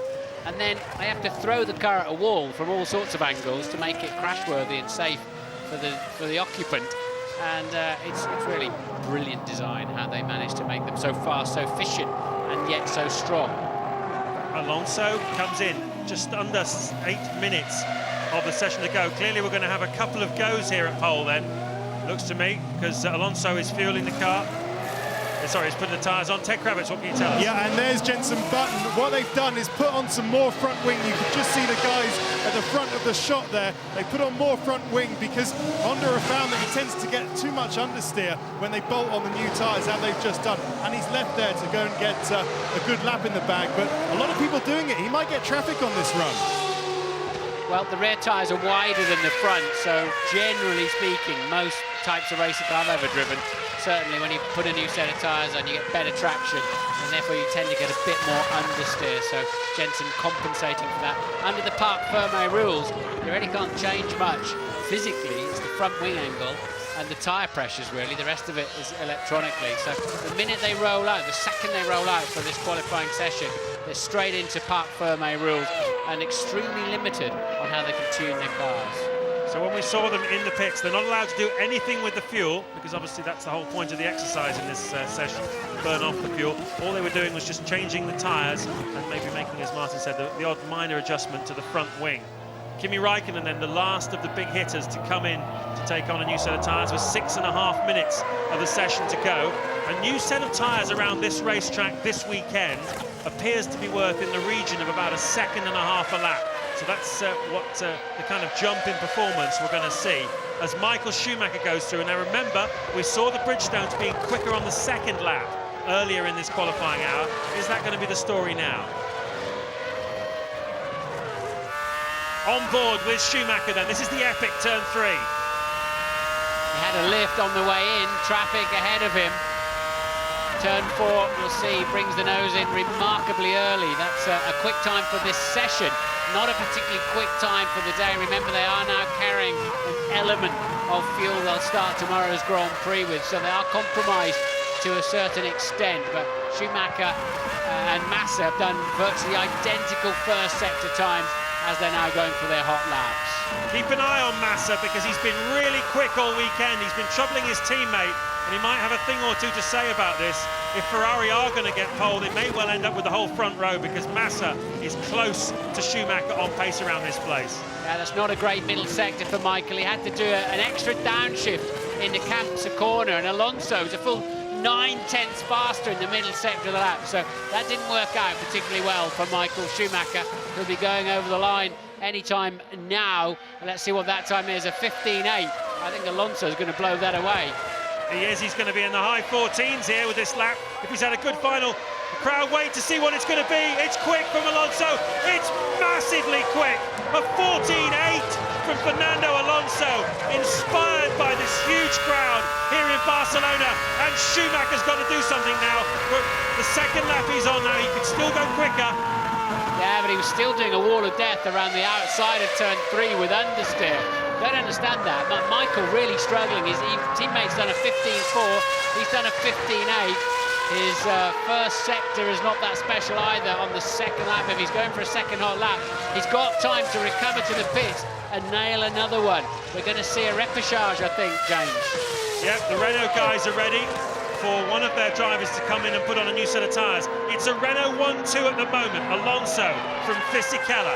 Massa is third. Michael Schumacher fourth. The two Ferraris then provisionally occupying row 2 of the grid. Button is fifth. What's he got to do to get himself a bit further up? Well, he's got to find about 0.6 of a second to get himself on terms with Massa, but he's only 0.3 behind Michael Schumacher. Rubens Barrichello, his teammate, is a couple of tenths slower. Then it's Raikkonen, 7th. Quite a long way off at the moment, but this lap will boost him a little bit. He goes, stays 7th, but gets closer to the two Hondas. He's now just a couple of tenths behind them. Then it's Heidfeld, 8th in the BMW Sauber, and the two Toyotas are 9th and 10th. They're pretty close together on pace, but not troubling the rest. So it's between Michael Schumacher, Massa, Alonso and Fisichella for pole here. Yeah, the team's getting ready for another go. I wonder if Michael wasn't even on absolutely brand new tyres. And remember, in this session, you can complete the lap after the flag has dropped because there's no pressure on the rest of the afternoon's qualifying for Formula 1 or the TV stations or anybody. You are allowed to finish the lap, providing you cross the line before the 0 second comes up. You can get on with it. But Schumacher then will, I'm sure at the end of this lap, drop into the pits for a new set of tyres. You then got your reconnaissance lap, and then you've got to be, as I say, crossing the line with a few seconds to go. Yep, hope he's going to have time to do that. 2.5 minutes on the clock as Schumacher comes down the hill towards the pit lane. There he is. He'll turn sharp right, come in. Ferrari, are they out in the pit lane? Yes, they are. They're waiting for him with a new set of tyres. He's got just about going to have time to do this. Fizzy's gone second with a 1:15. Fisichella second with a 1:15.2. Massa third, 15.4. Schumacher with a 15.8. I really wonder if it was new tyres for Michael because he had so much understeer. They've done a twist of front wing on it. So Michael's fourth at the moment, but I feel there's a much better time in him. Button fifth, Barrichello sixth, two Hondas line the stern on the third row of the grid. Raikkonen, Heidfeld, Ralf Schumacher and Trulli appear 9th and 10th, and they don't appear to be going for hot laps. They're just going for optimum race strategy, having got themselves into the top 10. I think Renault feel the same as you, Martin. I think it's a very good shout that perhaps Michael was not using a new set of tyres then to do that. So both Renaults are going to have another go. They're not 100% sure. Alonso's going to encounter traffic down to turn 1. He sails past it. Will have just had to put a little bit of concentration on it, but hopefully hasn't cost him any time. Into 3 goes Alonso then. Currently on provisional pole by 0.4 of a second from his teammate. But the danger man here is Schumacher, no doubt about it. Alonso a fraction faster than he went in the first sector. It's not as quick as they were in the second qualifying session itself. Massa's the fastest man there, but they're all doing within ounces of each other. What, the 22.4 seconds it's taking them. But Michael Schumacher's the man we're looking for. Alonso wringing the neck of that Renault to defend pole position in front of his partisan crowd. And he's giving it plenty at the top of the hill for the blind camps of corner 2. How's the middle sector? It's looking extremely good. It's the fastest anybody's been, including the low-fuel second qualifying session. This is a blinder from Alonso. It's a stunning lap from Alonso. Michael Schumacher goes through to begin his flying lap. He's going to keep everyone waiting at the end of this session. But what can Alonso do? The crowd are on their feet. He's going for the line. Is this pole? It's mighty fast. It's a 14.6. He improves Fernando Alonso, but is it enough? Is it enough to fight off Massa? Is it enough to fight off Michael Schumacher? He's seen off Massa, we know that. Massa does a 15.4, but it's Schumacher, the fastest man of all in Sector 1. It's a massive lap here from Michael. Yeah, Massa stays third. Michael Schumacher, we need to pick him up. Fisichella stays second, only a 10th behind his teammate. So Renault have got a very solid front row. The only two in the 14s. We're on board with Schumacher at the top of camp, so the second sector time comes up at the end of this straight. Still, I thought he was struggling with understeer. He's a 10 down look. That is so close. He's tended to be quicker, though, in the final sector than the Renaults. So he's got it all to do. He looked nice and smooth on the exit there of the hairpin. Schumacher then driving for the line. Can he make the difference? It's going to be close. We said it all along. It's going to be mighty close. How close? No, he can't do it. The final sector, 3/10 down. Flavio Briatore loves it. And listen to the crowd. Raikkonen stays 7th. He does a 16 flat. They're still out there trying to do something about their grid slot. Meanwhile, the two Toyotas are having a late effort. Ralph does go up to P6. Ralph Schumacher goes P6 for Toyota. Trulli still out there on a hot lap. They're congratulating themselves in the pit. Trulli goes P7. Raikkonen's 9th then. So 2 Renaults, followed by 2 Ferraris, a Honda, a Toyota, a Honda. Button has dropped to 8th place. Raikkonen 9th, Heidfeld 10th. Well, Raikkonen, that's not his worst qualifying of the year, because he started the season with an accident in Bahrain when the suspension went on his car, so he has started from the back of the grid this season. But Jenson Button, it's not certainly his worst of the season, but no doubt at all what the story is here, and that is the first pole on home soil for Alonso, and look how much they love it. Local director picking up the wrong car there, but he's doing a very high-speed lap of honour. Fernando Alonso, his first pole in Spain, his second in a row this season, following up from the Nürburgring last weekend, and the 11th of his brief career. What an awesome lap. He did one awesome lap and then he went and did another one. It's a stunning performance from Alonso. It's a good job he did put another one in, otherwise Fisichella would have usurped him onto the pole position. So 2 Renaults on the front row grid. That's one of the finest lap times I think I've ever seen in Formula 1, a 1:14.6, despite them trying to slow the cars down so much, quicker than last year's pole. 2 Renaults from 2 Ferraris then, and down to Steve. Thanks, Martin. A qualifying session that electrified the huge crowd here and thrilled us as well. Fernando Alonso on pole position for the Spanish Grand Prix. We'll examine it all in just a few minutes' time. Именно лишь 9-й лучший из BMW Ника Хейтфельда лишь на 10-й позиции. Дальше стартовая решетка на ваших экранах. Вебер и Монтоя на 6-м ряду. Росберг и не будем забывать Клиен на 7-м. На 8-м Льюци и Спид. На 9-м Монтейра и Альберс. На 10-м Сата и Монтани. Ну и на 11-м следом за Дэвидом Култредом расположится Жак Вильнёв, который хоть и показал 14-й результат во втором сегодняшнем сегменте, но из-за смены мотора отправится завтра на последний ряд стартового поля. Так как квалификация завершена, для вас работал Алексей Попов. Я должен вам напомнить, что завтра в прямом эфире на канале РЕН-ТВ старт этой гонки в 16:00 по московскому времени. Но мы на РЕН-ТВ начнем прямой эфир в 15:00. Передача «Последний отсчет», где вы узнаете, ну, и о стартовой решетке, и о трассе, и многое-многое другое, многое интересное. Завтра же нас ждет невероятная борьба, друзья мои. Алонсо и Физикелло против Шумахера и Массы. И кто знает, может быть, кто-нибудь из Хонды или Тойоты сможет вмешаться в борьбу Рено и Феррари. До встречи завтра на канале РЕН-ТВ.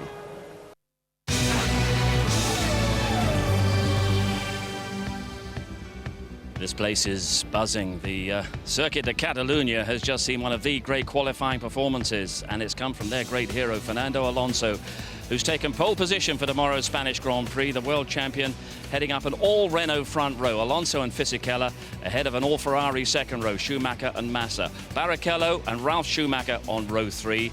Then Jarno Trulli and Jenson Button on row 4 before Kimi Raikkonen and Nick Heidfeld fill row 5. We'll get all the reaction and look in some detail at that astonishing performance from Fernando Alonso, but let's get all the reaction from the press conference first of all.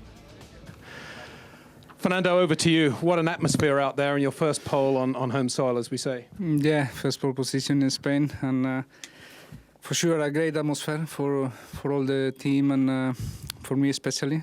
But I think you know, we all enjoy this qualifying with the people in the grandstand supporting Formula One sport, because I think at the end of the day they are enjoying so much this new sport for us in this country, and you know, I enjoy also the laps.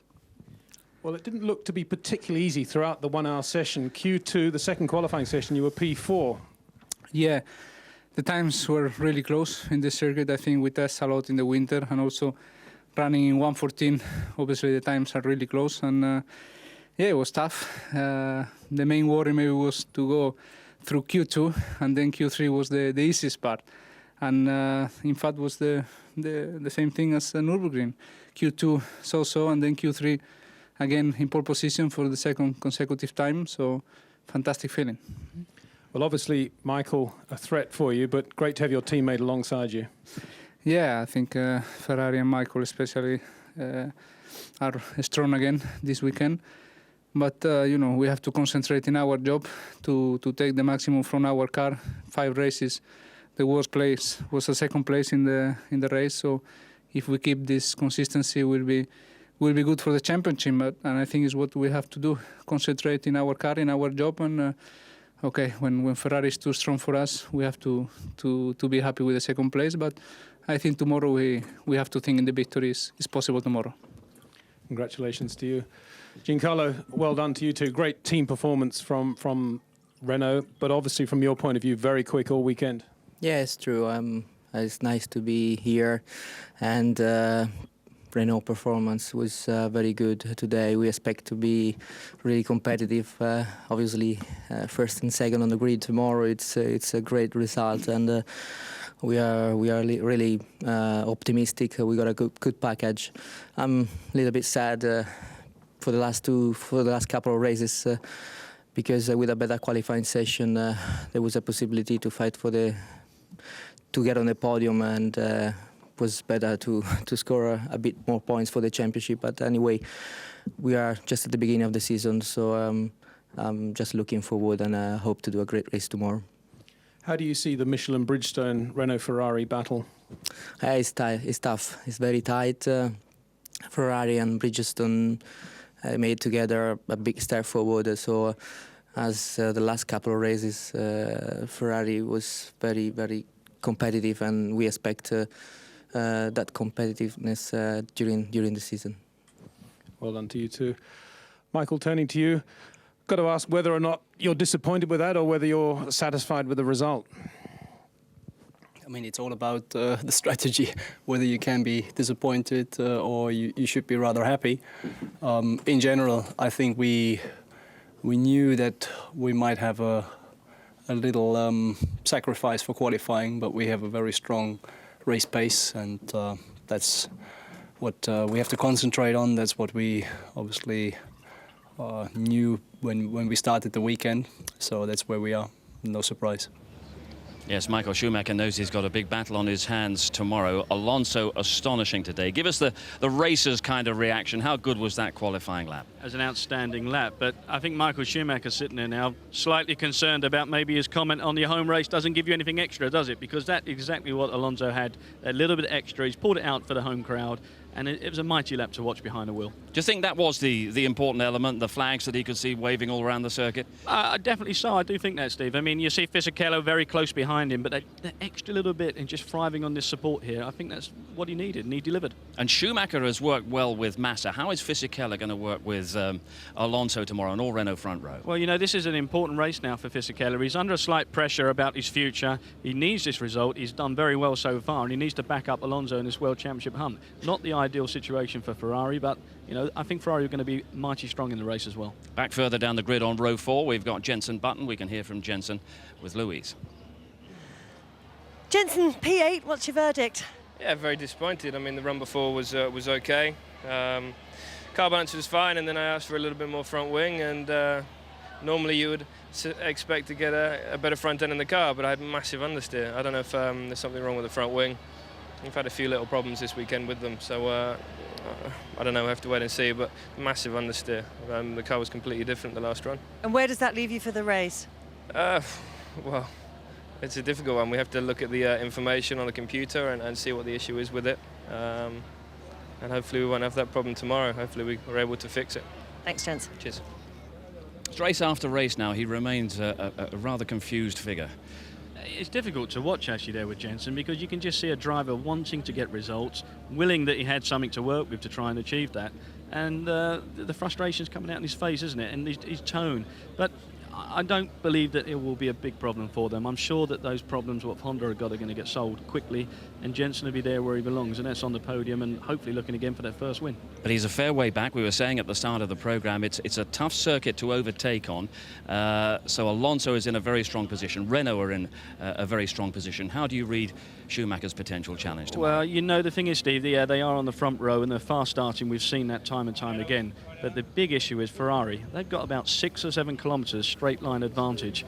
And don't be surprised to see that car come off the last corner and behind a Renault and just drive straight by it. What sort of controversy is that providing around the paddock? Everyone looking at the flexi wings and so on. Well, it's a big thing. I mean, you've got such a big advantage. They're all looking now to see where they can gain the straight line speed. And you've got this situation where, you know, it's less drag because it's all about this small gap in between the 2 elements of the rear wing, closing together, creating one element, and less drag creates more straight line speed. Everybody wants to do it. They're not quite sure how to achieve it. But no flexi wing on the Renault, or at least we don't think so. Let's take a closer look at that superb qualifying run of Fernando Alonso.